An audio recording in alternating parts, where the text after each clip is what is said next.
This is my channel, Ms.Carmina Reads, and this is Ms.Carmina Reads Live. Today, we are going to read Gateway to the Epicureans. I don't have that much time left, but it is a short chapter. So let's see if we can get through it. This is part 2 of the book. Part 2, selections from Lucretius, De Rerum Natura. Okay? There it is. There it is.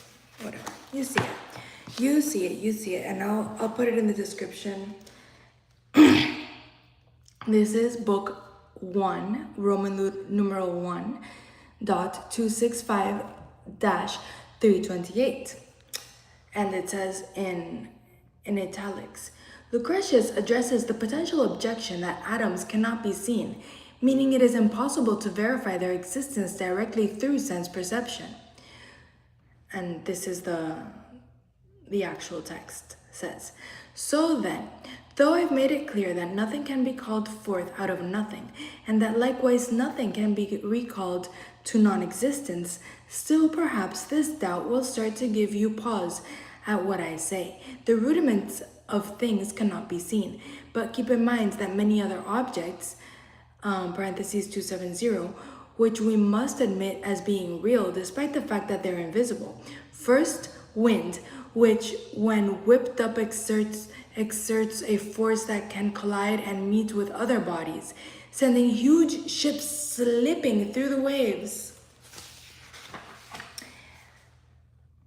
and carrying the clouds along their paths, or sprinting over fields in a tornado, scattering massive trees across the plains, pounding the hills with forest-breaking blasts, parentheses 275, so on it rages with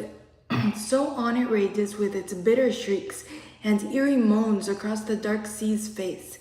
So hidden particles must be at work, invisible but not miraculous.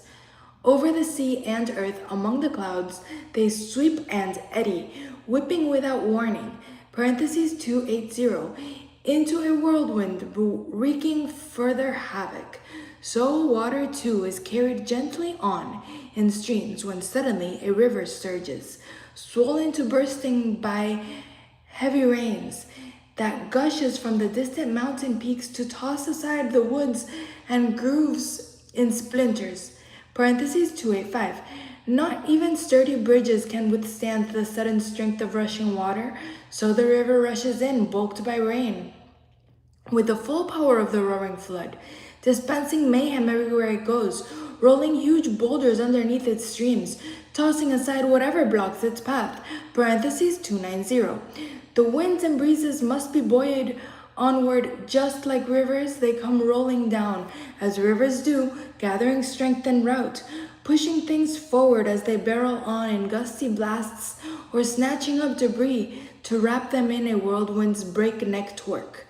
It follows that the winds are also made, parentheses 295, of hidden particles, for their effects and tendencies are found to rival those of rivers, which are plainly made of matter. Then, moreover, we can also smell a wide array of odors all the time. At no point do we find that we can watch them enter our noses. We cannot see heat, parentheses 300, or use our eyes to spot the chill of cold, nor do we tend to watch the path of voices, all of which must be by nature just the same. Be objects made of matter, since they can make contact with our senses, making contact, touching, or being touched. These are the things nothing except an object can achieve. Then you have clothes, which when you hang them up along the shoreline where the breakers crash, grow damp. But if you stretch the same clothes out beneath the sun, then they dry out. The moisture soaks them unseen, and wicks away unseen when heat approaches. So it follows that the moisture is diffused in tiny drops, parentheses 310, that no eye could conceivably observe. Moreover, as the sun repeats its circuit year on year, the ring around your finger wanes away within the steady drip of water, wanes away within. The steady drip of water hollows out a cave. A plow, though forged of curving iron, wears away in secret as the soil grinds it down. And pavement, parentheses 315, and pavements can be smoothed beneath the feet of crowds as we observe. Plus, there are statues. Hello Raj, hello Adnan, hello Elian, hello Ziki, hello everybody, everybody's welcome. Please give me a thumbs up, subscribe if you want to see me again. Mwah. I appreciate you.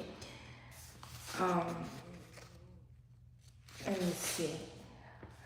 Plus, there are statues by city gates whose hands of bronze, which passerbys have clasped to show respect, display the marks of daily wear and tear. We notice all these signs of diminution once the bulk is visibly ground down, parentheses 320. But in the moment when the metal breaks and falls away, the weakness of our sight prevents us by our nature from observing. Finally, the things that nature builds by gradual accretion, day by day, and bit by bit, no eye is sharp enough that it can see the way she makes them grow, nor is there any gaze intent enough, parentheses 325, to watch the work of age or of decay, when cliffs jut out on high above the waves and hang there in precarious suspension, eaten at slowly by corroding brine. How much of them is lost, and when it's lost, you cannot tell.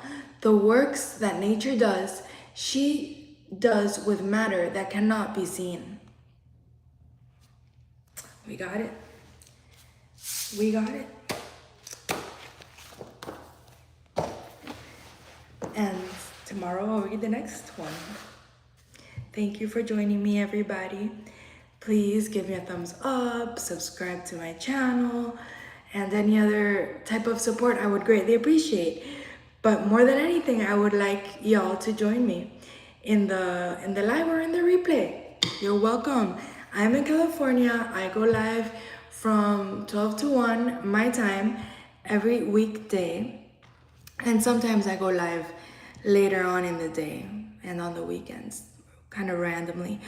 But I appreciate all of your support. I appreciate all of you joining me. I will see y'all again, readers and scholars. Mwah. Take care. Be safe.